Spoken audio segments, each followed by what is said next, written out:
পবিত্র কোরআনে হাফেজকলের সম্মানে ইফতার ও দোয়া মাহফিলের আয়োজন করছে রিভার স্টোন রেস্টুরেন্ট।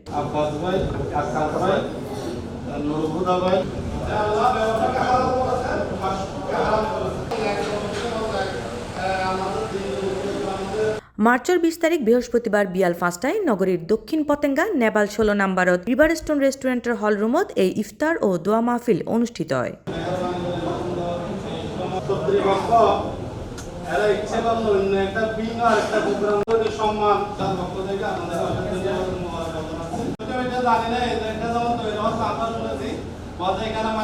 উক্ত অনুষ্ঠানত উপস্থিত আছিল আরশিয়া গ্রুপের ব্যবস্থাপনা পরিচালক মোহাম্মদ আক্কাসউদ্দিন, বিশিষ্ট সমাজসেবক ও ব্যবসায়ী মোহাম্মদ নুরুল হুদা, অধ্যক্ষ মাওলানা ইউসুফ, রিভার স্টোন রেস্টুরেন্টের পরিচালক মোহাম্মদ আরিফুল ইসলাম, বাংলা টিভির চট্টগ্রাম ব্যুরো প্রধান চৌধুরী লোকমান সহ আরও অন্যান্য আমন্ত্রিত অতিথিসকল।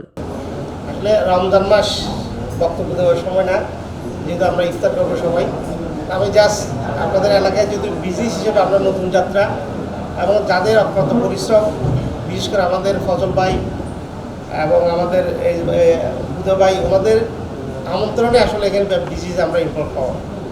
আপনারা পতাকাবাসীকে ধন্যবাদ ও কৃতজ্ঞতা জানাচ্ছি আমাদেরকে সুযোগ করে দেওয়ার জন্য, এবং আপনারা দোয়া করবেন আমরা রিভার স্টোন কর্তৃপক্ষ সবসময় যাতে ভালো কাজে আমরা থাকতে পারি। রিভার স্টোন কর্তৃক আয়োজিত আজকের এই মহতী অনুষ্ঠানের ইফতার মাহফিলের সি প্লাস টিভি, চট্টগ্রাম।